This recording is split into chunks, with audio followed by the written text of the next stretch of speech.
Okay, going back to numeracy or maths,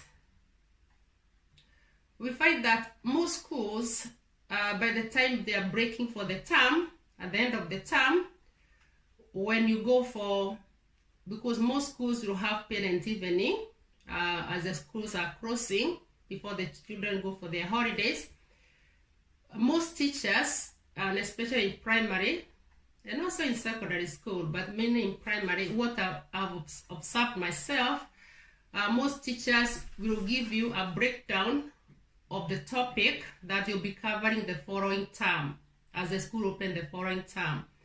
So they give handouts on the topic or topics that the children will be looking at the following term. So it is good to, when the children go on holiday, to starting looking at that as a parent or guardian. If you could, when the teacher gives a handout at the end of the term, as they explain it to you, I'm sure they'll be giving you some resources here and there, or you could ask if you need extra resources so that you can go through it with your child during the holidays. And then as the child is coming back to school to the new term, as they start these topics, they'll have some background knowledge. Again, remember, the school holidays is time for the children to rest, and everything needs to be done in a very relaxed way. It should be fun.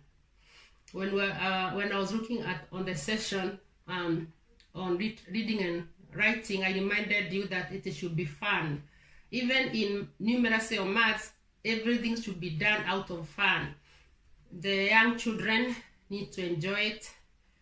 It should be introduced in a fun way so that they enjoy it and they get engaged in what is going on.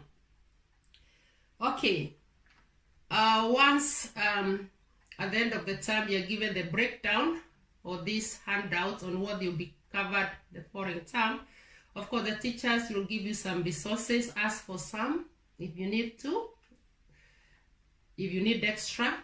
And again, as you go about shopping, maybe bookshop, shopping malls, supermarkets, if you go to the book section, check whether you can see something related to what you have been given by your teacher and buy some. They don't have to be expensive. For example, you find charts with times tables, you can buy that. A big chart with timetables, and come and hang it somewhere on the wall where your child can be checking as they go about doing what they are doing. And I gave you an example of myself when my children were quite young. I used to get a lot of resources from my local post office because the lady who owned the post office really used to bring some very cheap resources, very good resources in both literacy and numeracy. And I used to check out. And actually, my kids will just walk through the book. I didn't have to photocopy. Photocopying could even have been expensive because the books were cheap enough for them to walk through. Once they finished, I would go and check what else the lady has brought, and I would buy. And I would combine what I've been given by their class teachers and what I'm finding around as I went about my business shopping here and there. So it's good to be involved as a parent or guardian in supporting what your child is going through.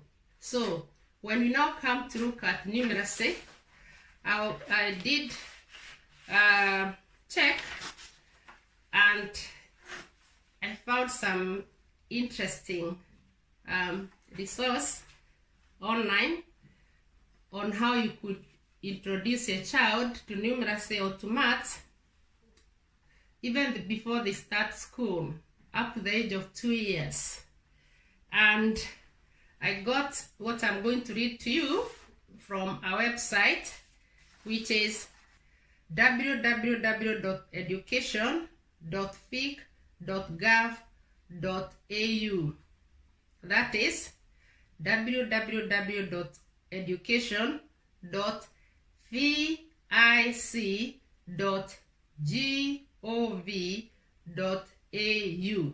They have written some very interesting information on how to introduce maths to very young children, even before they start school, up to the age of 2. So that by the time they're starting school at the age of 3, they have got some background information in it. I'll read what they have written. A child's first years are a time of rapid learning. Research tells us that babies have an innate capacity to understand numbers. As a child first teacher, you play a key role in developing their numeracy skills from an early age.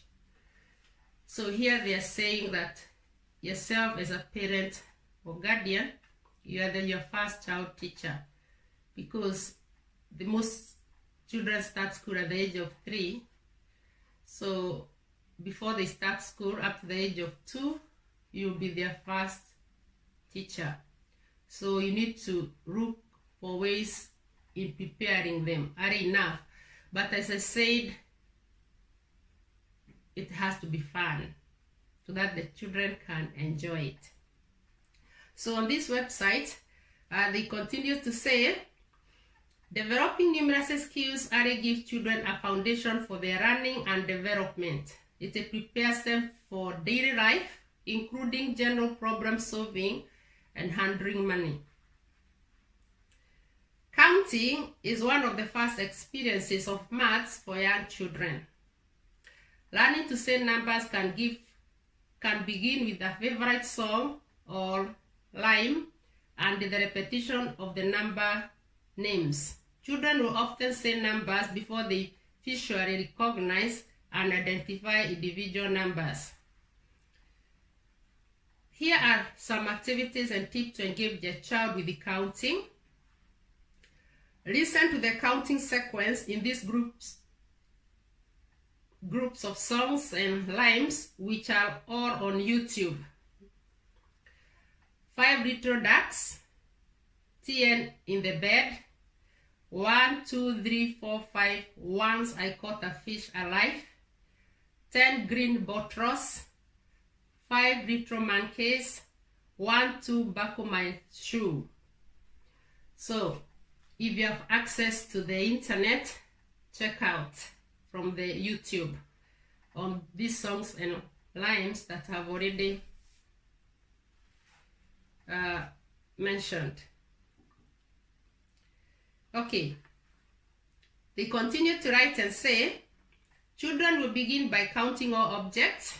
For example, count with them their fingers and toes, the buttons on their clothes, steps to the house, or their toys. As children move on to counting a set of objects, they begin to link each object with one another. In the beginning, encourage your child to touch each object as they say the matching numbers. So that is how to introduce maths to children up to the age of 2, even before they start school at the age of 3. So check out that, and I hope it will be beneficial to benefit you as a parent or guardian in starting your child off with numeracy or with maths.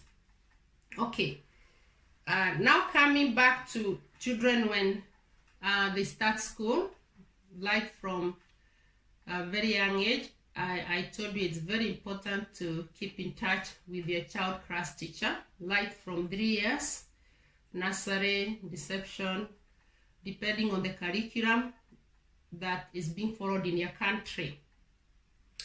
And as the children grow up or as they develop, once they are given homework at school, especially at foundation, lower primary, upper primary, lower secondary, we are looking at the young children. When they are given homework at school, as a parent or guardian, check and make sure that they complete the homework. Check and make sure they complete the homework. If there's somewhere you have to sign to confirm that they have done the homework, if they have got diaries that they bring home, sign it, so that because it will be taken back to the teacher or their class teacher. If you can be able to go through the homework with your child, that's better. Go through it, see whether they have done it in the correct way. And if you can't, do not worry about it. Just encourage them to complete it anyway. Make sure they don't leave any gaps. Encourage them to complete all the work, because their teacher gave that work knowing that they have been taught at school. So encourage them to complete it. Encourage them not to leave any gaps. And then once they take it back to school, as the teacher is marking through their work or going through their work, the teacher will pick out whatever they missed and correct it with your child at school. But for you as parent or guardian is to ensure that the homework is completed. Again, if you cannot be able to help out as a parent or guardian and there are other adults or other grown-up children in the home, you can encourage them to check out with their child and see whether they have done it right. You can encourage them to support them as well. All right. The next thing is, as a parent or guardian, I want to bring to your attention that the timetables are introduced quite early to the children at school. And make sure that you keep in touch with the class teacher. Ask for how to support your child with timetables at home to help them practice. And as I told you that you can buy a chart. You can get a chart, big chart, and put it on the wall, and your child will be saying the timetables as they go about doing their business at home, whatever they are doing. It will become part of fun. And if you need extra resources, I'm sure the teacher will have given these resources. You can ask the teacher to help you. Keep in touch with the class teacher or the subject teacher. That's the key thing. Okay. So children work at different potentials. Some will get it quick than others, but as long as the child is working to their fullest potential, that is what matters most. Children should know all their timetables from 1 to 12 by the age of 8 or by the age of 9 years. So by the age of 8 years, some children will have known all their timetables from 1 to 12, and others maybe at the age of 9 years. But as parent or guardian, and the teachers will be following up, their class teachers will be following up. So as parents and guardians, make sure that you are aware that your child is comfortable with their timetables. By the time they are coming to the age of 9, they know their timetables from 1 to 12 comfortably. Because maths develop from timetables. Maths develop in a child, numeracy developed in a child by knowing all their timetables up to 12 comfortably. And then the rest of the maths, the rest of the complex maths start developing from there. We find that once a child understands the timetables, their timetables up to 12, they understand the rest of the complex topics like fractions, decimals, long divisions, and these hence start building their maths knowledge. So that's why it's important for them to know their timetables when they are quite young, early enough, the age of 8, the age of 9 years. They should know all their their timetables up to 12, and then from there they'll start developing and getting better in complex maths, whether it is fraction, decimals, long divisions, etc. And as they grow up, as they move from lower primary, upper primary, lower secondary, and as they go even to higher secondary, they continue taking their GCSEs or whatever you call it in your country at the end of high school. As they go to A-levels, if they decide to continue with the maths in A-levels, that will be okay when they get the right foundation from very young age. Okay. Something else I wanted to bring to your attention as a parent or guardian. Make sure you attend the school maths workshop. Most schools, from my observation, have got the maths workshops where the class teacher, right from very young age, I remember attending my children maths workshop from nursery, where the class teacher, all the way from nursery going up to the end of, especially the lower primary school, where the class teachers would invite the parents and guardians to come to school and spend 2 hours where the parents or the guardian work with their child and the teacher come around and guide the children, so the students what to do, and the parents are there. So once you have attended this workshop, you get to know how to support your child when you're at home with them. So it's important to attend the workshop, the maths workshops. And if you're listening to me and this facility of maths workshop or any other subject workshop, but here I'm concentrating on maths, are not available in the school or the learning institution where your child is attending, you need to ask the class teacher whether it can be started or it can be introduced. And if you are listening to me and you happen to be a class teacher or a head teacher or in leadership or in another part of the world where these facilities are not available, please consider starting it. Be the pioneer, start it, so that the parents or guardians are invited to come to school. Even if it's for 2 hours, they work with their children alongside their class teacher and other support staff that they bring along, so that the parents also get the knowledge on how to support their children who are at home. It's very important. It gives the children a very good foundation.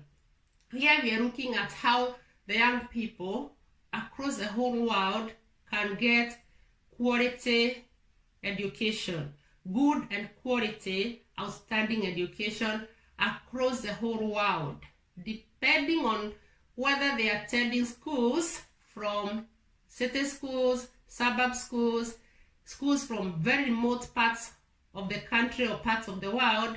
The students or the young people need to get the best education, the best quality and outstanding education. That's what I'm emphasizing on. So we need to look at what could be done. For those of you who have got these facilities already, that's okay. And for those of you who still haven't got it, I'm sure there's someone listening to me.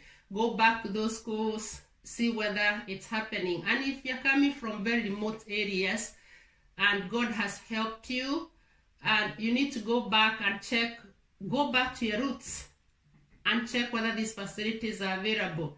Because for me, when I was growing up, we didn't have these facilities where our parents could be invited to come to school and work alongside us as students in our workshops. We didn't have that. But things change, education changed a lot with time. So you need to go back and check whether these facilities are there. See what you could do to support the young people and the parents or their guardians, with their parents and their guardians. Okay. All right. Okay, coming here. As a parent or guardian, remember to be involved in your child learning experience is very important. Remember to give your child verbal and practical encouragement. Verbal, encourage them. Praise them. Praise is a very powerful tool to help their children to do well in education. Praise them when they do it. Praise them verbally. Tell them you have done well. And also, okay, be encouraged with practical encouragement. Get involved in what they are doing. Even if you're not literate enough to be involved in helping them in literacy, reading and writing, or in maths, encourage them to do it anyway. The class teacher will go and pick it up what they missed out. In numeracy, literacy, and in other subjects, supplement resources from school with other appropriate ones that you can get. That is very important. If you have got access to online, check out. Again, when it's come to schools, The class teacher will guide parents on the website, the online facilities to visit and practice with their children, or their children can practice at home if they have got access to technology or to internet. And again, depending on where the students are coming from, because I'm addressing the whole world, I'm addressing globally, I'm talking to parents or guardians and students from across the whole world. In another video, I said that every child from very young age needs to be exposed to information technology. It's very important because it is embedded in all subjects. Technology is everywhere. So it is the responsibility of the local government or the national government to make sure that children in their countries, the students back in their countries, from whichever part they're coming from, even in the countryside schools, the very remote schools, get access to information technology. There is internet, so that they benefit like any other child coming from all parts of the world. When effort is put in, it can be achieved. I have said again and again that education is teamwork. Children need to be exposed to all subjects in the curriculum, the timetable subject, extracurriculum, vocational trainings, and all-out training. It's important. Okay. I'm going to read from my book as well, what I've written in my book. I've introduced this book again and again. It's me who has written this book. It's Parents and Guardians, How You Can Support Your Children Through Education. To you students, learn how to push those grades up, maximizing your child educational potential. Anna Kimani, it's me who has written it, and I'll tell you what I've written when it's come to maths or numeracy. And I have written, in maths, practice, patience, and perseverance are the key things to enhance understanding the questions. And again, I have written and said, as a parents or guardians, if you want your child to stand out, remember the key thing is a bit of extra support and consistency. So, that is from my book. If you haven't ordered this book, consider ordering it. It has got a lot of information. I can't read everything. I know I've given a number of quotations from what I've written, but I can't read everything. When you place the order for the book, you'll be able to read everything that I've written, and you'll benefit a lot.